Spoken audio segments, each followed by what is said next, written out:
This month on The Spark, our theme is a structured approach to increasing support.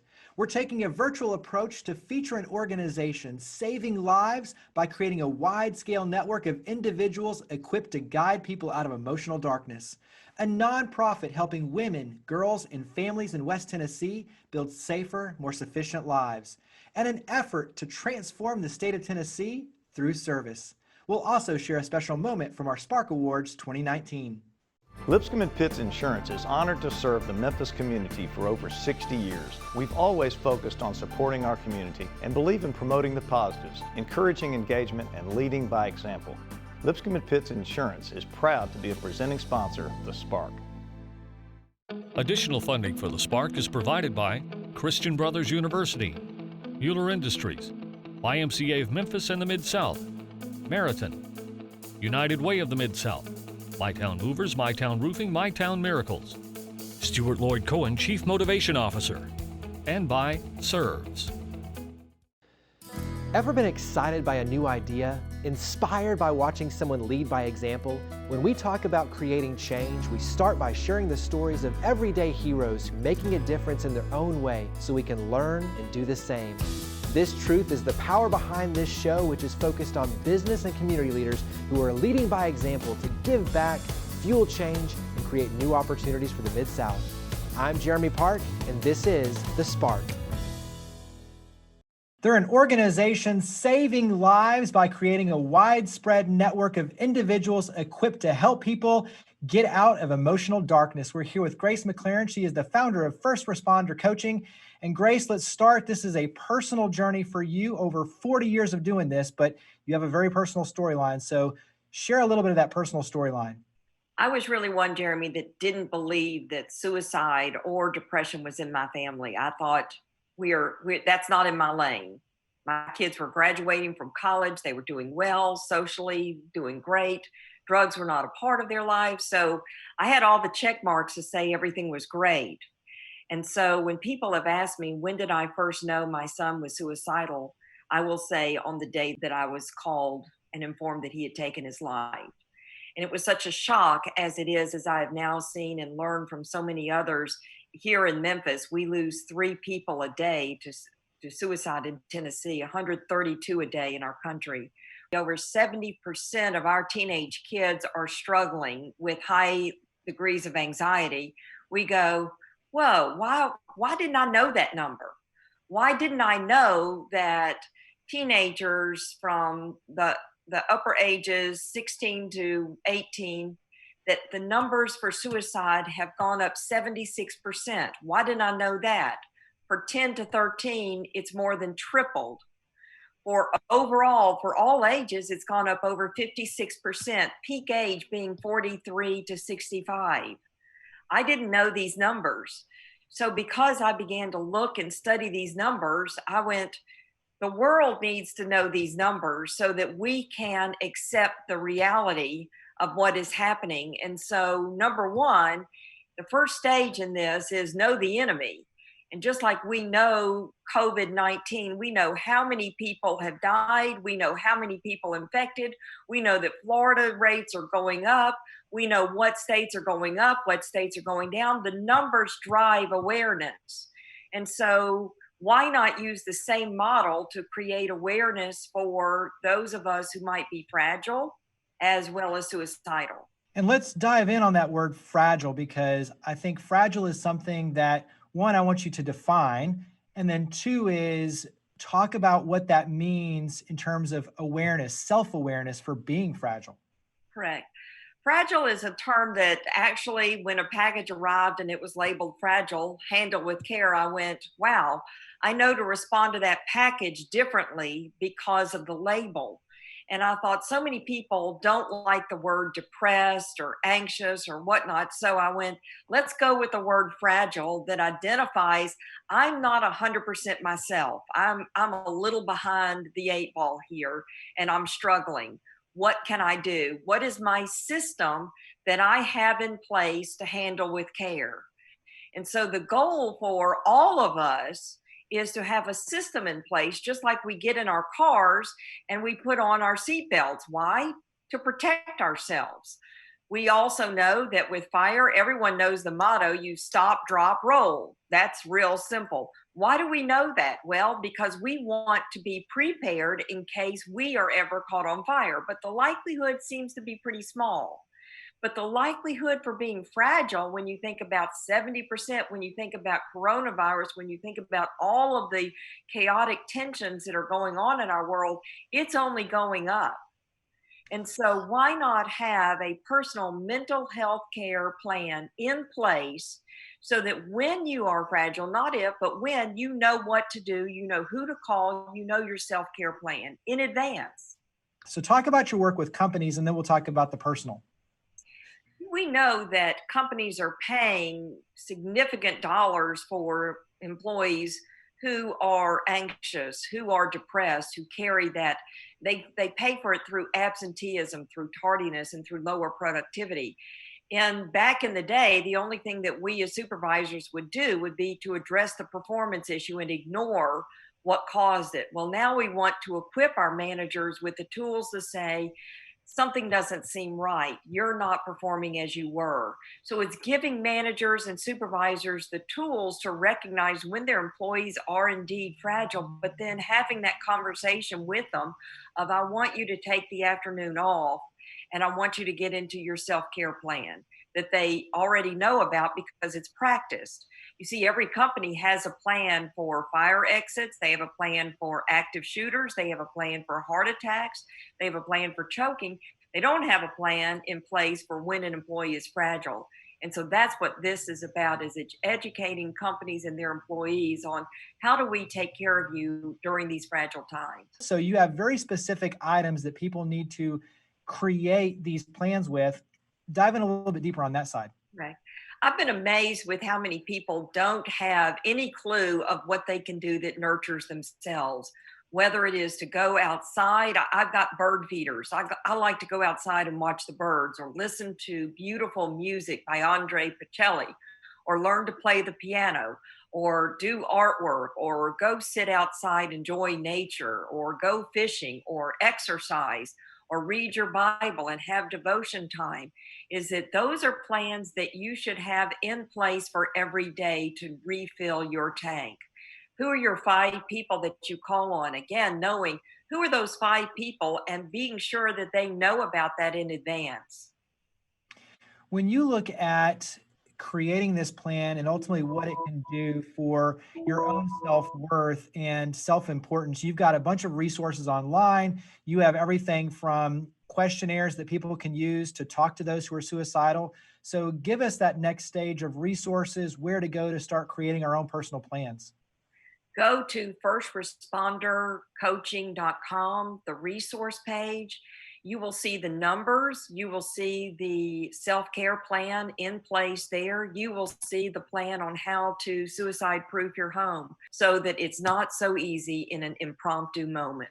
Well, last thing is, give us some words of encouragement coming out for COVID-19, coming out of COVID-19 stronger. I think that the gift of COVID-19 is that people have learned to be still. We can't distract ourselves with a lot of movies, with a lot of activity, with a lot of interaction. Is that we've learned to be still. And my hope and prayer is that we know how to use that stillness for our own benefit. Well, Grace, thank you very much for all you and your team do. Thank you for coming on the show. Thank you so much.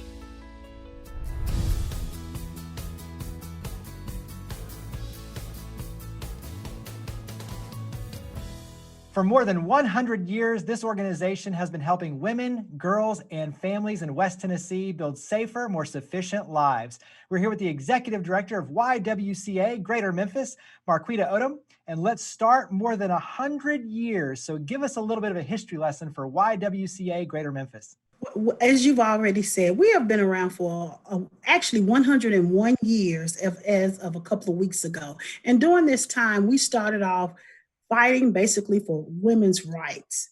And we also was the first actual organizations to integrate some of our programs to where different ethnicities could actually come together at a time and young girls could actually play together.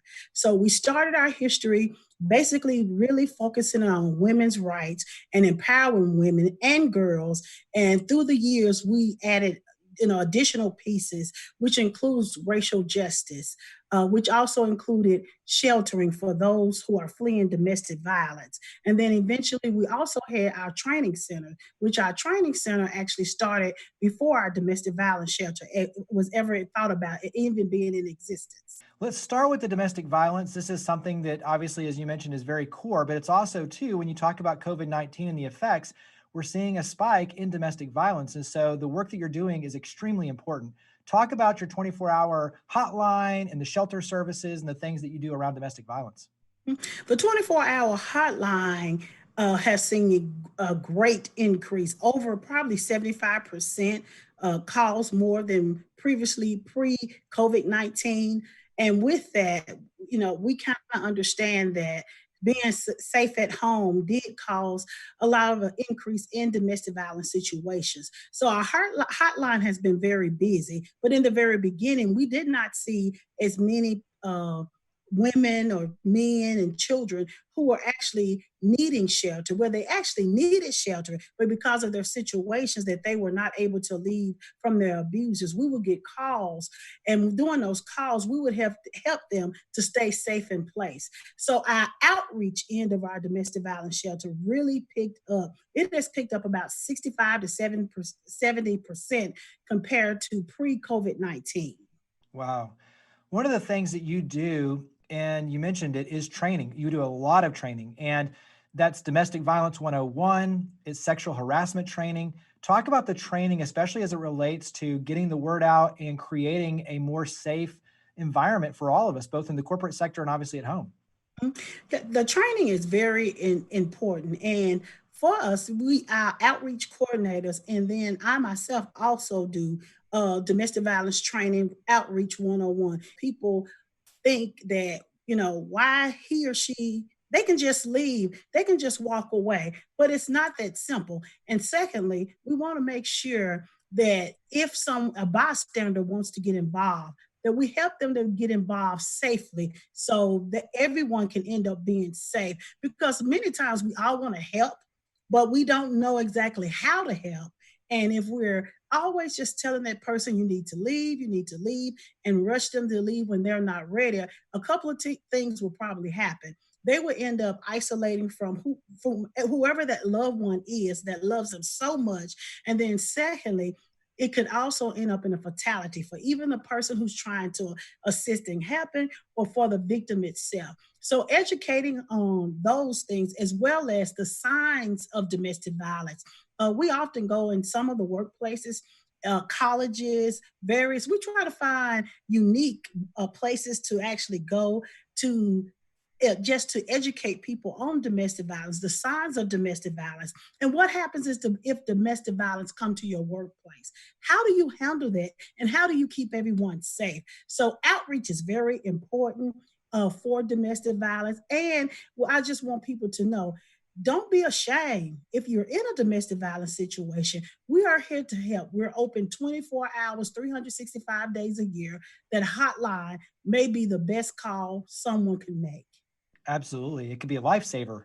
Talk about racial justice, advocacy. I think now more than ever, this work is so important. So talk about the work you're doing. Before COVID-19, we actually started working on reviving our program.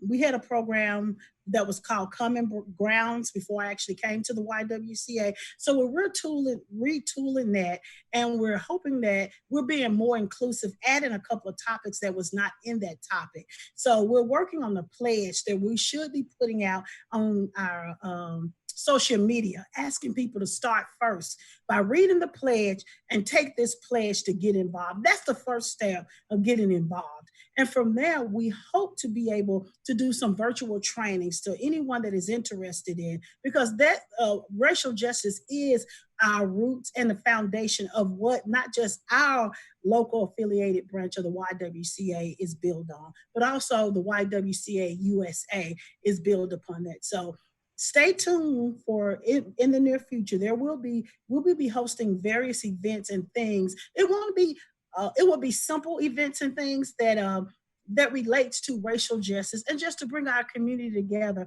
But more than anything else, bring a community awareness of things that we don't think about, that we need to think about to help us come together as a community in even a greater way. Well, Marquita, thank you for all you and your team do. Thank you for coming on the show. We greatly appreciate it. Thank you so much for having me.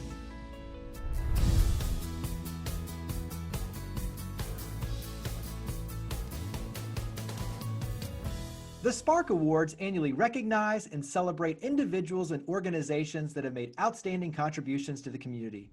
This year's recipient of the Individual Youth Award is Logan Guleff. My name is Logan Guleff. I'm 17 years old. I won MasterChef Junior and I'm a chef. I don't really have any formal training. I don't have a private chef. I don't really work in any restaurants. You know, before MasterChef Junior, I was really just alone in the kitchen with Mom, and I created my first recipe when I was 8. And I created my spice blends when I was 10. I met President Obama and ate in the White House. But when I was 11 and I was on the show, that's when it was really crazy. That was when everything started becoming more than just, I'm a kid in Memphis, I'm doing cool stuff, I'm working at the soup kitchen, I'm creating recipes. But after MasterChef Junior, that's when everything really got big, and I started to get asked to do these charity events. Since then, in the 5 years, you know, it's just been a steady fifth stream of just interesting and cool things. I've gone and I've judged the Young Chef Olympiad in India, and that was one of those experiences where I was like, oh my God, what I do here in Memphis can really go global. You know, it's just one of those incredible things for me because I take a lot of pride in it, and I really love Memphis, and Memphis supported me when I was little and continues to support me now. And in that sense, you know, I don't think that I could do what I do anywhere else. I don't think that if I was in New York, or I was in LA, or I was in Chicago, it'd be the same. You know, I wouldn't have that grittiness. You know, Memphis has a little bit of grit and grind in it. And that grit and grind helps me get through a lot of my work. For me, working with nonprofits is so big. It started with the soup kitchen, and I was working down in St. John's, really close to my house. And then I kept working, and I just started the Real Men Wear Pink campaign, and that's going pretty well. And I've also done Dishes for Wishes in Nashville. I've done just all these different charities, just tons of them. And I've done ones up in New Jersey. I've done them in Roanoke. I've done them just everywhere. And I try and work with all of them because, you know, there's always somebody to help. And there's always someone to work for. And I'm gonna help raise money and raise awareness for this big issue and this big cause.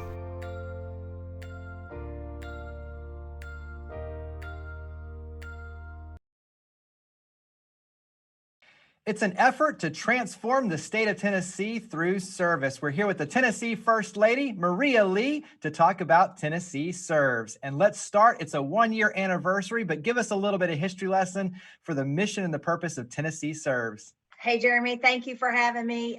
In May, it was our first year anniversary. And when we got into office, trying to think about what to do, my team and I sat around and just discuss what my heart would be, and it's service. And growing up and watching my parents serve, even just out of the little that we had growing up, they were always willing to lend a hand to someone in need and help out wherever they could. And I think that just instilled in me a heart for looking out for others and caring about others' needs and serving wherever I see a need. So we developed a little plan of how we could do that, and it just encompassed us getting out and being examples of serving, highlighting nonprofits who are already doing the great work across our state, and hopefully then motivating others to get involved and become aware of what's going on in their community. So last May 20th, a year ago, we launched Tennessee Serves and just started getting out and going across the state, helping and serving and partnering with nonprofits wherever we could, and meeting the needs of different communities across the state. And in May, it was our first year anniversary, and we had a day of service.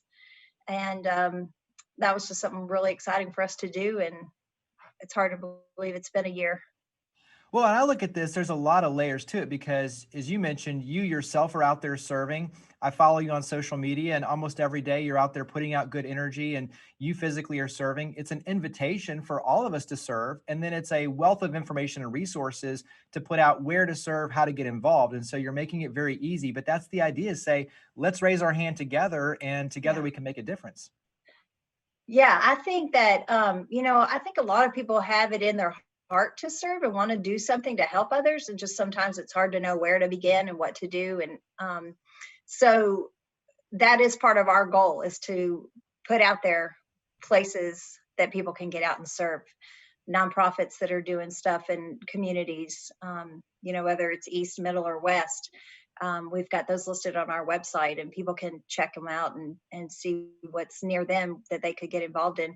And also, because it's not just a limited focus of what we're doing, our scope of service is, broad reaching. And so there's a place for anyone and everyone to get involved and serve.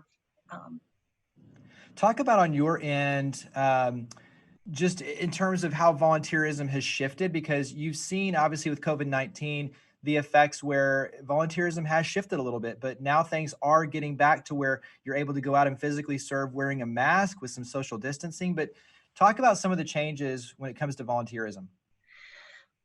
I'll have to say, a lot of the nonprofits across the state have done an amazing job at adapting to the new normal for now, and making it really easy for people to come and serve safely. Different places we've been, such as Second Harvest here in Middle Tennessee, have groups of 10. They have masks, they have gloves, hand sanitizer, they space people out, and are still able then to get boxes of food packed and pallets packed and trucks shipped to get food across the state.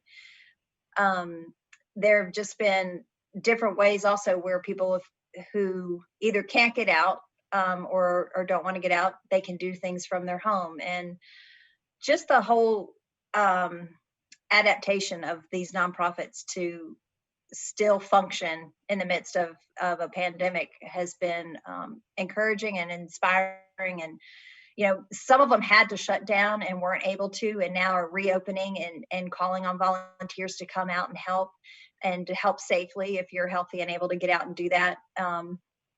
But there's so many that have adapted, and it is made it very safe for people to come out and help, because in the midst of all of this, there's still needs, and the nonprofits, in order to meet those needs, need volunteers. And so if you can get out and help, they're looking for volunteers everywhere. Talk about working with the kids. I know that there's a big push right now working with children and youth. So we have a program, a challenge called the Tennessee Kids Serves Summer Challenge, and it's running from June 1st to August 1st. And we're just calling on kids to kindergarten to 6th graders to get out and serve. We've got categories, 8 different categories. They only need to do 4 of the 8. And we've got ideas of ways they can serve on our website, or they can come up and be creative in their own ways to serve. And just to help kids at an early age think about others and get out and do something for someone else. You mentioned on your end growing up and service and giving back, that was always a part of it. But talk about how service and volunteerism has changed you, and what your words of encouragement would be for others. I think for me, it's just made my resolve all that much more strong to get out and help others and be a part of, the answer. Government can't change everything. Our communities and neighbors are the ones that are going to make a difference in people's lives. And so for me, it's just instilled even greater and to get out and do the work. And I walk away always, I think, more blessed than the ones that we have been there to help and serve. Where should we go to learn more? You mentioned the website. There's a ton of resources there, but go ahead and mention the website and where we can follow you on social media as well. Tennessee.gov/First Lady. You can find all the information you need right there about what we're up to and where nonprofits are that you can join in and help. Well, Tennessee First Lady Maria Lee, you're a good friend. We greatly appreciate all you do. And like I said, I follow you online. It's refreshing to see you out almost every single day serving in the community. So you're setting the example, you're being the role model. We greatly appreciate all you and your team do. Thank you for coming on the show. Thanks for having me, Jeremy.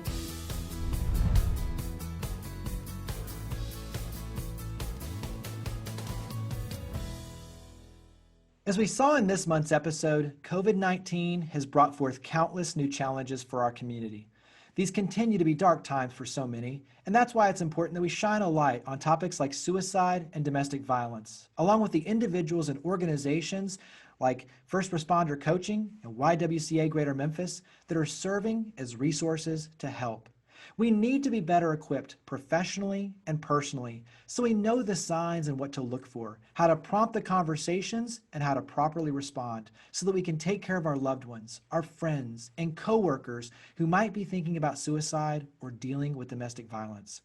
We all need to have our own structured approach, our mental wellness plan, so we know our self-care activities, where to go for renewal, and also, too, how to safeguard our environment. Then, as new challenges are presented to nonprofits, they still desperately need our help and our volunteerism. So having a structured approach to increasing support, like what Tennessee serves, is critically important to ensure that our citizens are well taken care of. I mentioned it last month, but yes, these are difficult times. We're in this together, and together we'll make it through. So thank you for watching The Spark. To learn more about each of the guests, to watch past episodes, and to share your stories of others leading by example, visit WKNO.org and click on the link for The Spark.